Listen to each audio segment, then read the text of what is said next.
தமிழகமெங்கும் கிளைகள் கொண்ட அண்ணமால் institute of hotel management and hospital management படிப்பில் சேர்வதற்கான அட்மிஷன் நடைபெறுகிறது. மாண்பு எதிர்க்கட்சி தலைவர் அவர்கள். மாண்பு பேரவைத் தலைவர்களே, முன்னாள் அமைச்சர் அறநிலையத்துறை அமைச்சர் அதற்கான சரியான விளக்கத்தை கொடுத்திருக்கிறார். இப்போ இருக்கக்கூடிய மாண்பு அமைச்சர் அவர்களும் சில விளக்கங்களை கொடுத்திருக்கிறார். கார் பார்க்கிங் ஃபெசிலிட்டி என்பதும் ஒரு அத்தியாவசிய தேவைதான். அது ஒன்றும் தேவையில்லாத ஒரு எல்லாருமே இப்போ கார் வச்சிருக்கிறாங்க. கோயிலுக்கு வரவங்க கார்லேயும் தான் வருவாங்க.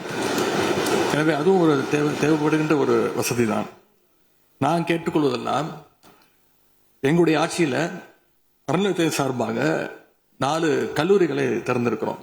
ஆண்டுக்கு 1500 மாணவர்கள் படிச்சுட்டு இருக்கிறாங்க. அதெல்லாம் நீங்க தொடர போறீங்களா இல்ல அந்த திட்டத்தை கைவிட போறீங்களா அப்படிங்கறதா உங்களுடைய நிலைப்பாடு என்ன என்பதுதான்.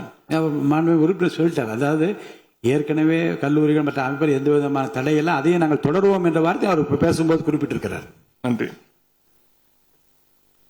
மாண்பு பேரவைத் தலைவர் அவர்களே, தமிழ்நாட்டில் இருக்கக்கூடிய 12 மாநகராட்சிகளிலும் தூய்மை பணி செய்வதை தனியார் மையம் செய்ய போகிறதாக தொலைக்காட்சிகளையும் பத்திரிகைகளையும் தொடர்ந்து செய்திகள் வந்து கொண்டிருக்கிறது.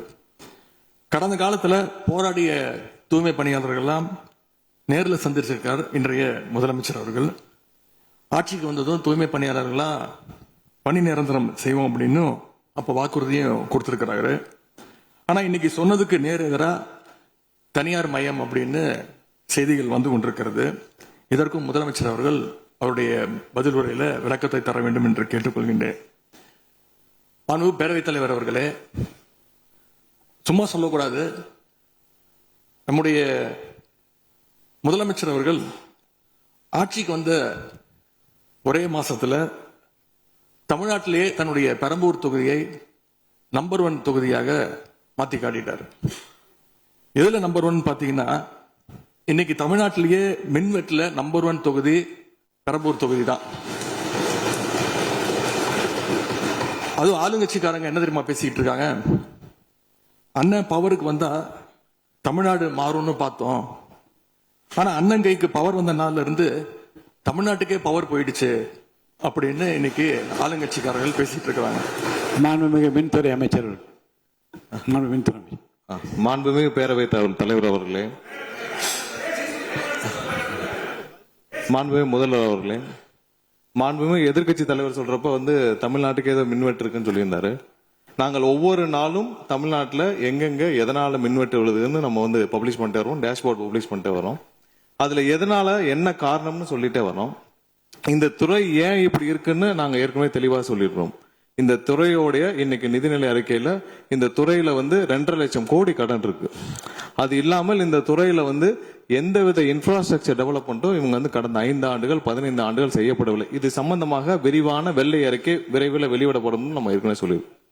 அது இல்லாமல் இந்த துறைக்கு கடந்த 5 ஆண்டுகளாக எவ்வளவு பேர் ஆள் எடுத்தார்கள் என்று, எவ்வளவு பேர் வேலைக்கு ஆள் எடுக்கப்பட்டது என்பதையும் நாங்கள் இன்னும் ஒரு சில நாட்கள்ல இதற்கான விளக்கமாக வெள்ளை அறிக்கையை நாங்கள் கண்டிப்பாக வெளியிடுவோம்.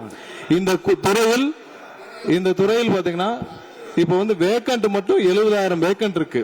இது எல்லாம் சீரமைத்து இந்த ஒரு வாரமாக 10 நாட்களாக மொத்தம் 125 குழுக்கள் அமைக்கப்பட்டிருக்கு. இந்த துறையில நம்ம எதனால இந்த மின்வெட்டுகளை சரி செய்ய 125 குழுக்கள் அமைக்கப்பட்டு 500 பேர் வெளியிலிருந்து கான்ட்ராக்ட் எல்லாம் எடுக்கப்பட்டு எங்கெங்கெல்லாம் மின்வெட்டுகள் இருக்கோ அது சரி செய்யப்பட்டிருக்கு. கடந்த ஒரு வாரமா நீங்க பாத்திருப்பீங்க, ஒவ்வொரு நாளும் எதனால் மின்சாரம் தட்டுப்படுதுன்னு சொல்லி பப்ளிஷ் பண்ணிட்டே இருக்கோம்.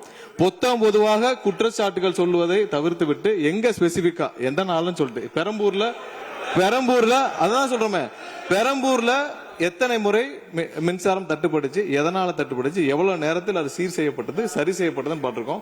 எங்கெங்கெல்லாம் ஃபியூஸ் திருட்டுகள் நடக்கப்பட்டதோ அவர்களெல்லாம் கைது செய்யப்பட்டிருக்கிறார்கள்.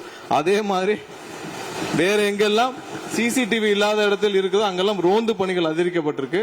கடந்த 10 நாட்களாக எங்கெங்கெல்லாம் தேவையில்லாமல் மின்வெட்டுகள் ஏற்படுத்தப்பட்டதோ, ஓவர்ஃப்ளோ லோடு அதிகமாக அனுப்பப்பட்டு அதெல்லாம் உடனடியாக சீரமைக்கப்பட்டிருக்கு.